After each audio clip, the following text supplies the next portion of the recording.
I just did the Danny Brown thing, and we talked about ghosts.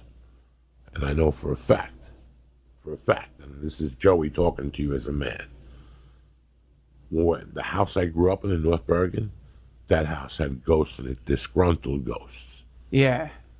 Disgruntled ghosts that I had to move out of there. For 2 years, I went to school. I lived, that was my house, my mother, that was my family. Yeah. But I stayed at a friend's house. The whole 6th grade year and half the 7th grade year, I stayed at my house. I stayed away from the house. And then after my mother died was when I found out that a guy had killed himself in the garage. He did the whole close the garage and, Carbon monoxide. And then when we were kids, we would walk around and there was woods. And on our block, there was a big brick wall. Yeah. And they told us that it was an orphanage. When we were growing up, it was, and then somebody about 7 years ago put something up on Facebook, the real story about the Givenad orphanage, and it was on Givenad Terrace in Charles Court, and it was an orphanage that burnt down, and a bunch of kids died in there. Yeah. So they just took those 2 blocks. One is a loop block, one of those blocks that you loop around. Yeah. And Givenad Terrace is a dead end. So they always said there were two bad luck blocks. Yeah. So while I lived there, my mother died. The kid 2 doors died from me. Died when we were growing up. Just something. The energy. Even when I go down there now, the house is for sale. Whoa. The house is for sale. Your original house? Yeah, where I grew up. I just see. I still got it on my phone. The picture. House is for sale. They want $350. I thought about it for about 2 minutes. I know I'd have to sink $200 into it to modernize it to 2019. I thought about it, but then I thought about what lived in that house. What was really, really, really in that house. And I put a kibosh in it. I heard this shit on Art Bell, the best explanation for ghosts ever, which was, it's actually not ghosts. It's time is happening at once. And so, like, in a place where some shitty thing happens, because, like, we perceive time as, like, being in the moment that we're in right now, but that suicide is, like, on repeat. It's happening over and over and over and over, and that's what a ghost is. A ghost is just like a kind of echo, a temporal echo that's sort of, like, trapped in this dimension and is bouncing around in there. It's, like, not so much an entity. Though, on the other hand, man, I've talked to many people who say, well, yeah, maybe, but there's fucking like a whole ecosystem, so to speak, of sentient, disembodied beings that are around us at all times. And you say that, you sound crazy, but it wasn't that long ago that people didn't know there were germs. They didn't know there was bacteria.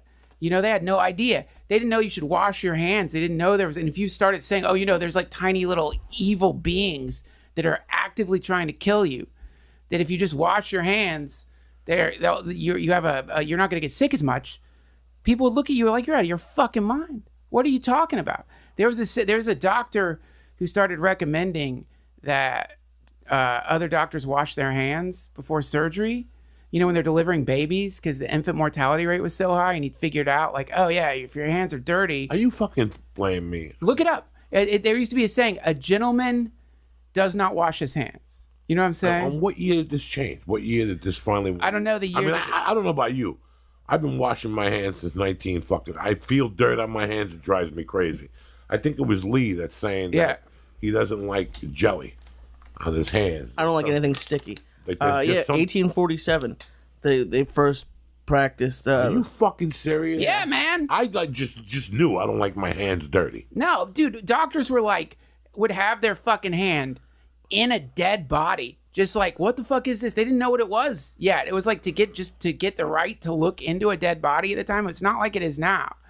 And then like they would go deliver a baby with like fucking nasty corpse blood all over him and just they'd just pull the baby out, and the fucking mother would get like, the very least vaginosis or something, and the baby would get sick. This doctor ended up in a mental asylum.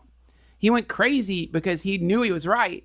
And other doctors are like, what are you talking about? We don't need to wash our hands. And like, he went nuts because he knew he was right. Is there still a lot to be discovered? Everything feels so advanced now. I'm like, oh, there's not much left to be discovered. But is there, do you think? Well, this is the great... Absolutely. That everyone's Absolutely. like talking about conspiracies all the time. This conspiracy and that conspiracy. But the real conspiracy is the one against yourself, where you trick yourself into thinking we've figured it all out. And it's insanity. We haven't figured out shit, man. A huge part of the planet's covered in water. We don't know what's down there. You think we know what's down there? We don't know what's down there. And then there's huge swaths of the planet that are covered in trees, and only just now we're kind of figuring it out. Not to mention the fucking ice. When that stuff's melting, now we're seeing like formations and structures, finding mammoths and shit in there. But it's convenient to imagine that because you saw like 5 episodes of Cosmos, you now understand everything about the planet. Not to mention like just the obvious shit right in front of us, which is that dolphins have a language that we don't know, but they're talking to each other. Crows talk to each other. They talk to each other, they're saying shit, and science like, I don't know what that is. Meanwhile, we're like trying to listen to aliens. We've got massive satellites. China just like invested all this money in these insane fucking satellites to try to pick up some alien transmission. You think cats talk to each other?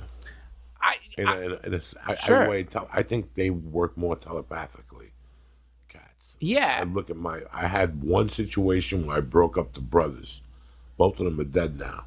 But when we moved, we made a mistake and broke up the brothers. Terry took one brother in one car, and I took the brother in my car, and I beat traffic before her, and I brought him into the apartment first. I'll never forget this. And I let the 3 cats I had loose, and Harry was looking for his brother. And he started making a distinct noise I never heard again. Like he just started going into an anxiety, and he was making this...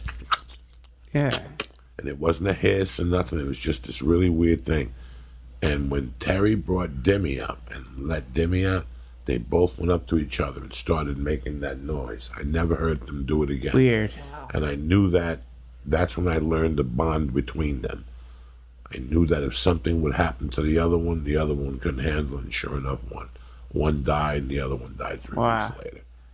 They couldn't handle it. That's crazy. I'm not a very religious person, but like the older I get, it's unmistakable how energy is real, and like how there is a connection between things. Like, is it possible to believe in all like this stuff like you were talking about, like ghosts and energies, but like maybe not be like religious and believe in God? Like, are they separate things or are they the same thing? Yeah, I don't like. Yeah, like I think you can definitely like have you ever heard of Robert Anton Wilson? No. He's great writer, really interesting dude. You know who that is? Robert Anton Wilson. I've heard the name. He was a fucking brilliant philosopher, and he like has a lot of great books. One of them is called Cosmic Trigger, but he talks about like the Illuminati, right? And he says, we're going in like fucking Marines, you understand me? Welcome to church, motherfucker.